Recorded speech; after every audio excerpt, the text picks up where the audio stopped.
Shri Fakhruddin, Israel Arab രാജ്യങ്ങളോട് യുദ്ധപ്രഖ്യാപനം നടത്തിയിരിക്കുകയാണ്. ഇതൊരു പുതിയ നീക്കമാണ്. മൊത്ത യുദ്ധപ്രഖ്യാപനം നടത്തിയോ? അതെ. ന്യൂസ് എന്താ? അതായത് ഇസ്രയേലിൻ്റെ പുതിയ ഭൂപടത്തിൽ Lebanon, Jordan, Syria, Iraq, Palestine, Egypt, Saudi Arabia തുടങ്ങിയ പ്രദേശങ്ങൾ ഉൾപ്പെടുന്നു. ഇത് അറബ് രാജ്യങ്ങൾക്കുള്ള വെല്ലുവിളിയാണെന്ന് വിലയിരുത്തലുണ്ട്. ഈ ഒഫീഷ്യലായിട്ട് ഇങ്ങനെ ഒരു മാപ്പ് പ്രഖ്യാപിച്ചോ? അതെ, അങ്ങനെ പല പിന്നെ സമൂഹ മാധ്യമങ്ങളിൽ ഉപരി പ്രധാനപ്പെട്ട പത്രങ്ങളിലും ഇത് വന്നിട്ടുണ്ട്. ഇത് ഗ്രേറ്റർ ഇസ്രായേൽ എന്ന് പറഞ്ഞിട്ടുള്ള അവരുടെ ഒരു കോൺസെപ്റ്റ് ഉണ്ട്. അതിൽ ഈജിപ്തിൻ്റെ ചില ഭാഗങ്ങൾ, ഈ പറയുന്ന സൗദിയുടെ ബോർഡർ, കുർദിസ്ഥാൻ്റെ ഏരിയ, സിറിയ, ലെബനൻ ഇതെല്ലാം കൂടി ഉൾക്കൊള്ളുന്നതാണ്. സമുദ്രം തൊട്ട് നദി വരെയുള്ള ഏരിയ എന്ന് വെച്ചാൽ മെഡിറ്ററേനിയൻ സീ തൊട്ടിട്ട് ഈ പറയുന്ന പോലെ യൂഫ്രട്ടീസ്, ടൈഗ്രീസ്, ഇറാഖിൻ്റെ ആ ഏരിയ വരെയുള്ള അത്രയും പ്രദേശങ്ങളാണ് അതിൽ അവർ ഉൾക്കൊള്ളുന്നത്. പക്ഷേ അതൊരു ഭ്രാന്തമായ ഒരു സ്വപ്നമാണ്. അത് ഇവർ പണ്ട് സിയോണിസ്റ്റുകൾ പറഞ്ഞുകൊണ്ടിരുന്നതാണ്. അത് ഞാൻ പലപ്പോഴും ഇവിടെ കോട്ട് ചെയ്തപ്പോൾ പല ആളുകളും അതിൻ്റെ താഴെ നിന്ന് കമൻറ്റ് ചെയ്യായിരുന്നു, ഇങ്ങനെ ഇസ്രായേൽ എവിടെയാണ് പറഞ്ഞത്? സിയോണിസ്റ്റുകൾ പറഞ്ഞതാണ്. സിയോണിസ്റ്റുകൾ ആശയം അതാണ്. സിയോണിസ്റ്റുകളാണ് ഇസ്രായേൽ ഉണ്ടാക്കിയത്. പക്ഷേ അവർ ഒരു രാജ്യം സ്ഥാപിക്കപ്പെട്ടതിന് ശേഷം അവർ പരമാവധി അവരുടെ ആ ഏരിയ കൺസോൾട്ടേറ്റ് ചെയ്യുക എന്നുള്ള ഒരു ലക്ഷ്യത്തോടു കൂടിയാണ് മുന്നോട്ട് പോയത്. പക്ഷേ ചോദ്യം ചെയ്യാൻ ആരും ഇല്ലാത്തൊരവസ്ഥ വരുമ്പം ഇവരൊരു പക്ഷേ ഈ മേഖലയിൽ കയറാമെന്നുണ്ടായിരുന്നു. പക്ഷേ ഇപ്പോഴും അത് ഒഫീഷ്യലി ഡിക്ലെയർ ചെയ്യാനായി എന്ന് എനിക്ക് തോന്നിയിട്ടില്ല. കാരണം അങ്ങനെയാണ് വലിയ പ്രശ്നങ്ങളുണ്ടാവും. ഇവരുടെ അടുത്ത സുഹൃത്ത് ഇവരാരും അടുപ്പിക്കാത്ത സമയത്ത് ഇവരെ സുഹൃത്തായ കുറേ അറബ് രാജ്യങ്ങളുണ്ട്. ഒന്ന് ഈജിപ്റ്റ്, ജോർദാൻ എന്ന് തുടങ്ങിയ രാജ്യങ്ങൾ. അവരുടെയൊക്കെ ബൗണ്ടറി കൂടെയാണ് ഈ സാധനം പോകുന്നത്. അപ്പോൾ അതൊരു പ്രോബ്ലമാണ്. രണ്ടാമത്തെ പ്രോബ്ലം എന്ന് വെച്ചാൽ ഇറാൻ എന്നുള്ളവരുടെ മെയിൻ ശത്രു ഇറാൻ്റെ അടുത്തൂടെ പോകുന്നുണ്ട്. ഇറാൻ മെയിൻലാൻഡിലൂടെ ഇത് പോകുന്നില്ല. അപ്പം ഇത് സോഷ്യൽ മീഡിയ നിങ്ങൾക്കറിയാലോ, അവരെന്തും അങ്ങ് പറയും. ഇപ്പോൾ ഇങ്ങനെ വിശാല ഇസ്രായേൽ എന്നുള്ള ഈ കോൺസെപ്റ്റ്, സിയോണിസ്റ്റുള്ള കോൺസെപ്റ്റ് ഞാൻ പലപ്പോഴും പറഞ്ഞ സമയത്ത് അതിൻ്റെ താഴെ വന്ന് പറയുന്ന ആളുകളാണ്. അവന്മാർ പറയുന്നത് ഉള്ളിൽ അവന്മാർക്ക് അറിയാം ഇതിങ്ങനെ ഒരു സംഭവം ഉണ്ട്. പക്ഷേ ഡിക്ലെയർ ചെയ്യേണ്ട സമയമുണ്ട്. ഇപ്പം എന്താണ് ട്രംപാണല്ലോ അമേരിക്കൻ പ്രസിഡന്റ്. ട്രംപാണ് പറഞ്ഞത് ഇസ്രായേൽ ചുരുങ്ങിപ്പോയിരിക്കുന്നതിന് വലിപ്പം നമ്മൾ കൂട്ടണം എന്ന് പറഞ്ഞായിരുന്നു. അയാളുടെ ഉദ്ദേശം എന്താണെന്ന് വെച്ചാൽ ഈ പറയുന്ന ഗസ പിടിച്ചെടുക്കണം, പിന്നെ 2 സിറിയ, ലെബനൻ. ഇതാണ് ഇമ്മീഡിയറ്റ് ആയി ഇവിടെ അതിർത്തി. ഈ പ്രദേശങ്ങളിലൂടെ ഇസ്രായേലിനെ ഒരു ടെറിട്ടോറിയൽ അതിർത്തി, ബോർഡർ വർദ്ധിപ്പിക്കണം എന്നുള്ളതാണ് പ്രധാനമായി അദ്ദേഹം ഉദ്ദേശിച്ചത്. അല്ലാതെ അദ്ദേഹം ഈ പറഞ്ഞ സൗദി അറേബ്യ പോലെ അറബ് രാജ്യങ്ങളെ യുദ്ധം പ്രഖ്യാപിക്കുക എന്നുള്ളതല്ല. കാരണം സൗദി അറേബ്യ അമേരിക്കയുടെ വളരെ ക്ലോസ് ആയിട്ടുള്ള അലയാണ് ഒന്നത്. രണ്ടാമത്തെ കാര്യം എന്ന് വെച്ചാൽ ട്രംപിൻ്റെ വേറൊരു ലക്ഷ്യം എന്ന് വെച്ചാൽ ഇവിടെ ഇതിന് സമാധാനം കണ്ടെത്താൻ പലസ്തീൻ വിഷയത്തിൽ. അതിനാണ് അദ്ദേഹം എബ്രഹാമിക് അക്കോർഡ് തുടങ്ങി വെച്ചിരിക്കുന്നത്. അതായത് ദുബായ്, GCCയിലെ രാജ്യങ്ങൾ, ഇസ്രായേൽ, അമേരിക്ക എന്ന് വെച്ചാൽ ക്രിസ്ത്യൻ രാജ്യം, ഇസ്രായേൽ ജൂത രാജ്യം, ബാക്കി അറബ് രാജ്യങ്ങൾ, മുസ്ലിം രാജ്യങ്ങൾ. ഇവർ 3 പേര് എബ്രഹാമിക് റിലിജനാണ്. ഇത് ഈ പറയുന്ന ഇവാഞ്ചലിസ്റ്റുകൾ അവൻ അങ്ങനെ അല്ലാന്നൊക്കെ പറയും. പക്ഷേ അങ്ങനെയാണ് ഇങ്ങേര് പറഞ്ഞിരിക്കുന്നത്. അങ്ങനെ നമുക്ക് വായിച്ചാൽ മനസ്സിലായി. 3 ഗ്രന്ഥങ്ങൾ ഈ 3 ഗ്രന്ഥങ്ങളും ഇവരുടെ ഹിസ്റ്ററിയും വായിച്ചാൽ മനസ്സിലാവും. ഇവർ ഒരു വിശ്വാസം എന്ന രീതിയിൽ സഹോദര മതങ്ങളാണ്. ഇപ്പോൾ ഹിന്ദു മതത്തിൽ ജൈനമതം, അതുപോലെ തന്നെ നമ്മുടെ ബുദ്ധമതം, ഹിന്ദു മതത്തിൻ്റെ അവാന്തര വിഭാഗം പോലെ ജൂതമതത്തിൻ്റെ അവാന്തര വിഭാഗങ്ങളാണ് ഈ 2 മതം. മനസ്സിലായില്ലേ? ഇസ്ലാം ആണെങ്കിലും ക്രിസ്ത്യാനിറ്റി ആണെങ്കിലും. ഇതാണ് ട്രംപ് പറഞ്ഞത്. ഇതാണ് എബ്രഹാമിക് അക്കോർഡ്. ഇതിന് ഇവാഞ്ചലിസ്റ്റുകൾ സമ്മതിക്കില്ല. അമ്മാർ ഒരു ഭ്രാന്തമായ ഉന്മാദത്തോടുള്ള സ്വപ്നത്തിന് പിന്നെ നടക്കുന്ന ആളുകളാണ്. പാംപ്ലാനി പിതാവ് പറഞ്ഞിട്ടുണ്ടല്ലോ, എബ്രഹാമിന് നമ്മൾ സഹോദരന്മാരാണ്. പാംപ്ലാനി പിതാവാണ് ഇവിടുത്തെ ഏറ്റവും ശക്തമായിട്ട് റോമൻ കത്തോലിക്കരുടെ വികാരങ്ങൾ പ്രതിഫലിപ്പിക്കുന്നതാണ് അദ്ദേഹം പറഞ്ഞിട്ടുണ്ട്. ഇവർ പറയുന്നത് നോക്കണം. അവരെ സംബന്ധിച്ചിടത്തോളം എന്താണ് ഈ അറബ് രാജ്യങ്ങൾ ഇവരായിട്ട് യുദ്ധം ഉണ്ടാവണം. ഈ ബൈബിളിൽ കുറേ കാര്യങ്ങൾ ഇങ്ങനെ പറഞ്ഞു വെച്ചിട്ടുണ്ട്. അപ്പോൾ ഈ പറഞ്ഞു വെച്ച കാര്യങ്ങൾക്ക് അനുകൂലമായിട്ടാണ് ലോകത്ത് കാര്യങ്ങൾ നടക്കുന്നതെന്ന് വരുത്തി തീർക്കണം. അങ്ങനെ വരുത്തി തീർത്ത് കഴിഞ്ഞിട്ട് എന്ത് ചെയ്യണമെന്ന് വെച്ചാൽ ഞങ്ങളാണ് ശരി, ഞങ്ങളുടെ ദൈവമാണ് ശരി എന്ന് തോന്നിപ്പിക്കണം. അതിനുള്ള ശ്രമമാണ്. അപ്പോൾ ഈ അറബ് രാജ്യങ്ങൾക്ക് ഇവരെല്ലാം മണ്ടന്മാരായതുകൊണ്ട് അവർ ഈ കെണിയിലൊക്കെ പോയി തലവെച്ച് കൊടുക്കുകയും ചെയ്യും. അപ്പോൾ അങ്ങനെ ഒരു അജണ്ടയുടെ ഭാഗം, ഇവാഞ്ചലിസ്റ്റ് അജണ്ടയുടെ ഭാഗമാണ് ഇപ്പോൾ നടക്കുന്ന ഈ കടന്നുകയറ്റങ്ങൾ. അത് ജൂതന്മാർ അവർ ഉപയോഗിക്കുന്നുണ്ട്. അല്ലെങ്കിൽ ജൂത സമൂഹം എന്ന് വെച്ചാൽ ഈ ജൂത സമൂഹം ഉണ്ടാക്കിയിട്ടുള്ള, അല്ലെങ്കിൽ സിയോണിസ്റ്റുകൾ ഉണ്ടാക്കിയിട്ടുള്ള ഒരു ക്രിസ്ത്യൻ ട്രോജനാണ് ഈ ഇവാഞ്ചലിസ്റ്റുകൾ. അങ്ങനെ കരുതേണ്ടി വരും. ഇവരെ പോക്ക് കണ്ടാൽ അവർ സർവ്വനാശമാണ്. എന്ന് വെച്ചാൽ ഈ പറഞ്ഞ രാജ്യങ്ങളൊക്കെ തമ്മിൽ അടിയുണ്ടായിട്ട് അത് ഇല്ലാതായി അവസാനം എന്ത് സംഭവിക്കണമെന്ന് വെച്ചാൽ ഇസ്രായേൽ ഇതുപോലെ വലിയ ശക്തിയായിട്ട് വരണം. ഇസ്രായേൽ ജീസസിനെ അംഗീകരിക്കണം. അങ്ങനെ ജീസസിനെ അംഗീകരിക്കുന്നതോടുകൂടി എന്തായി ഈ പറയുന്ന അവർ വിഭാവനം ചെയ്യുന്ന ദൈവരാജ സങ്കല്പം ഇവിടെ കൊണ്ടുവരിക എന്നുള്ളത്. അതിൻ്റെ ഇടയിൽ യുദ്ധങ്ങൾ ഉണ്ടാക്കിയിട്ട് ആളുകൾ മരിച്ചോട്ടെ, അവർക്കത് പ്രശ്നമില്ല. അപ്പോൾ രണ്ടാം ലോക മഹായുദ്ധത്തിൽ അറബ് രാജ്യങ്ങൾക്ക് അറബ് രാജ്യങ്ങൾക്കല്ല തുർക്കിക്ക് തിരിച്ചടി വന്നതോടുകൂടി അവർ സക്സസ്ഫുൾ ആയിട്ടുള്ള ആ പാത്തിൽ മുന്നോട്ട് പോയിക്കൊണ്ടിരിക്കുകയാണ്. അപ്പോൾ അവർ പറയുന്നത് വെച്ചാൽ ഇത് ദൈവത്തിൻ്റെ വിധിയാണെന്ന്. ദൈവത്തിൻ്റെ വിധിയാണെങ്കിൽ എല്ലാ മതങ്ങളും പല ദൈവങ്ങളും പലതും പറഞ്ഞിട്ടുണ്ട്. ആ ഓരോ ദൈവങ്ങളുമായി ബന്ധപ്പെട്ട പല കാര്യങ്ങളും ഇപ്പോൾ നടന്നുകൊണ്ടിരിക്കുന്നുമുണ്ട്. അപ്പോൾ ഖുർആനിലൊക്കെ പറഞ്ഞിട്ടുണ്ട് ഇങ്ങനെ മുസ്ലിങ്ങൾ തമ്മിലടിക്കും, ഇടിക്കും ഒക്കെ.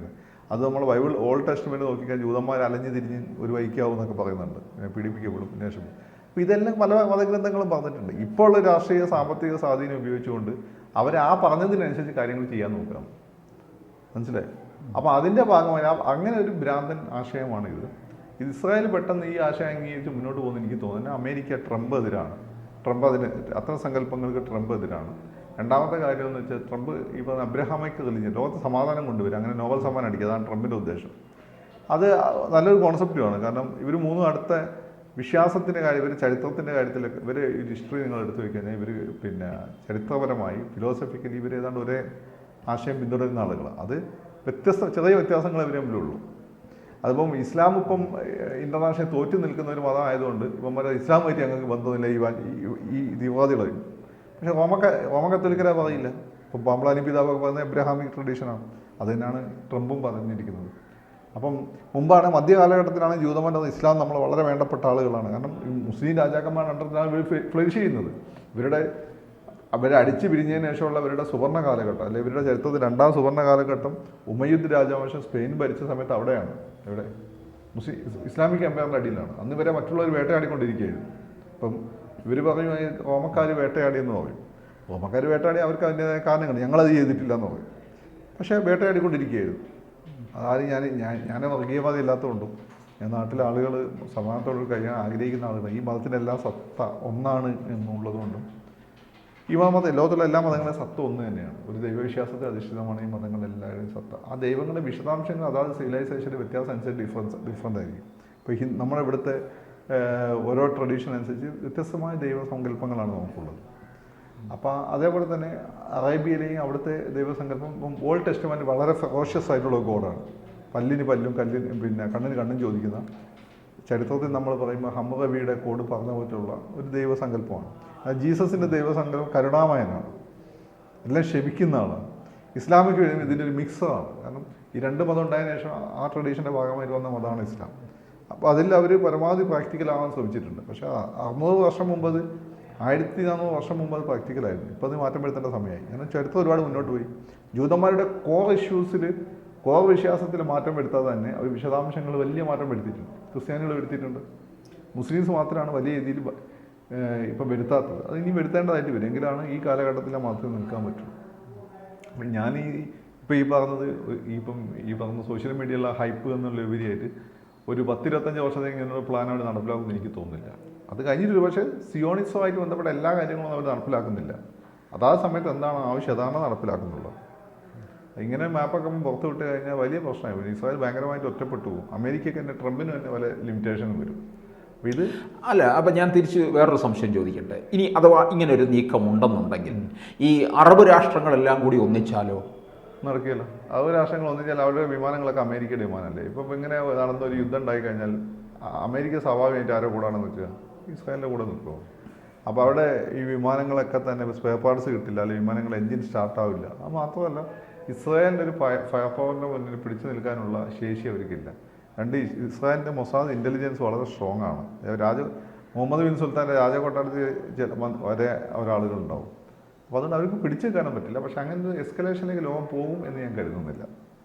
അങ്ങനെ ആകുമ്പോൾ പല പ്രശ്നങ്ങൾ അതിൻ്റെ ഭാഗമായിട്ട്, കാരണം ചൈന, ദിസ് പ്ലേസ് റഷ്യ, ഇവരൊക്കെ തന്നെ ഈ അറബ് രാജ്യങ്ങളുടെ അടുത്ത സുഹൃത്തുക്കളാണ്. സോ അങ്ങനെ ഒരു കാറ്റാസ്ട്രോഫിക് വാറായി പോയി. അപ്പോക്കാലിപ്സ് എന്നൊക്കെ നമ്മൾ പറയും, ലോകം തന്നെ അവസാനിക്കും. കാരണം ആ രീതിയിലൊക്കെ ഒരു മുസ്ലിം രാജ്യങ്ങൾ ഒരു ശത്രു എന്ന രീതിയിൽ ആക്രമിക്കപ്പെടുമ്പോൾ ഇപ്പോൾ പാകിസ്ഥാൻ ന്യൂക്ലിയർ ആയുധങ്ങളായിട്ട് നിൽക്കുകയാണ്. അവരുടെ പട്ടാളം അമേരിക്ക പറയുന്നതേ കേൾക്കുള്ളൂ. അമേരിക്ക പറയുന്നത് കേൾക്കുന്നുള്ളതുകൊണ്ടാണ് അവരുടെ ന്യൂക്ലിയർ ആയുധങ്ങൾ ഉപയോഗിക്കാത്തതും ഒക്കെ ചെയ്യുന്നത്. പക്ഷേ അവർക്ക് വിശ്വാസം വളരെ സ്ട്രോങ് ആണ്. അവരുടെ വിശ്വാസം നിരന്തരം ഒരു കാര്യമില്ലാതെ അനിക്കപ്പെടുമ്പോൾ അവരെന്ത് ചെയ്യും? കാരണം ഇത് മറ്റൊരു സ്ഥലത്ത് പോയ സ്ഥലത്ത് മുസ്ലിങ്ങൾ ഒഴിപ്പിക്കുകയല്ലല്ലോ ചെയ്യുന്നത്. ഇപ്പോൾ സൗദി അറേബ്യ അവിടെ അറബികളുടെ സ്ഥലമാണത്, മനസ്സിലായില്ലേ? അപ്പോൾ അതിലെ പണ്ടാരം നടന്നു പോയിട്ടുണ്ടെന്നൊക്കെ പറഞ്ഞാണ് ഈ ഒഴിപ്പിക്കാൻ നടക്കുന്നത്. അങ്ങനെയൊക്കെ നടന്നിട്ടുണ്ടെങ്കിൽ സ്വാഭാവികമായിട്ടും പാകിസ്ഥാൻ എങ്ങനെ റിയാക്ട് ചെയ്യും? പാകിസ്ഥാൻ ഈ പറയുന്ന അത്യാവശ്യം ഈ ആയുധങ്ങളൊക്കെ എത്തിക്കേണ്ട സ്ഥലത്ത് എത്തിക്കാൻ ശേഷിയുള്ള ഒരു രാജ്യമാണ്. ഇന്ത്യയോട് യുദ്ധത്തിൽ നിന്നാൽ തോറ്റു, അതേലും വേറെ. പക്ഷേ അവർക്ക് കാറ്റാസ്ട്രോഫിക് ഇമ്പാക്റ്റ് ഉണ്ടാക്കാൻ പറ്റും. അതുകൊണ്ട് അത്ര എളുപ്പമൊന്നുമല്ല. നമ്മളിവിടെ നിന്ന് ചർച്ച ചെയ്യുമ്പോൾ അത്ര എളുപ്പമൊന്നുമല്ല. ഏതാ മണ്ടന്മാർ യൂട്യൂബിൻ്റെ വ്യൂ കൂട്ടാൻ വേണ്ടി അല്ലെങ്കിൽ ഇത് എന്താണെന്ന് അറിയാത്തമാർ എന്ന് നടക്കുന്നല്ലാണ്ട് അത് വലിയ കാര്യമൊന്നുമില്ല. അങ്ങനെ പിന്നെ നമ്മളൊന്നും ഉണ്ടാവും, ഭസ്മമായി പോകും, ന്യൂക്ലിയർ വാറാവും. അവിടെ അടിക്കുമ്പോൾ പാകിസ്ഥാൻകാർ ഇവിടെ അടിക്കും, ഇവിടെ അടിക്കുമ്പോൾ നമ്മൾ അവമാനം ചുട്ടടിച്ച് കളയും. പക്ഷേ അതിനൊരു കുറേ കാശ് ഇവിടെ ഉണ്ടാവും.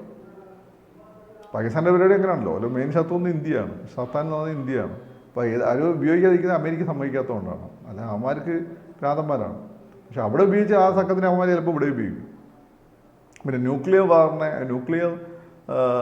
വാഹണ്ടുകളെ തടഞ്ഞു നിർത്താനും പ്രതിരോധിക്കാനുള്ള ശേഷിയുള്ള പിന്നെ എന്താണ് വളരെ ഫലപ്രദമായിട്ട് ആയുധം ഇതുവരെ കണ്ടുപിടിച്ചിട്ടില്ല. കണ്ടുപിടിച്ചു എന്നൊക്കെ വെറുതെ പറയുന്നതാണ്. അവിടെ ആകാശത്ത് സ്പേസിൽ വെച്ച് പൊട്ടിക്കാൻ പറ്റുമെങ്കിലേ ഉള്ളൂ.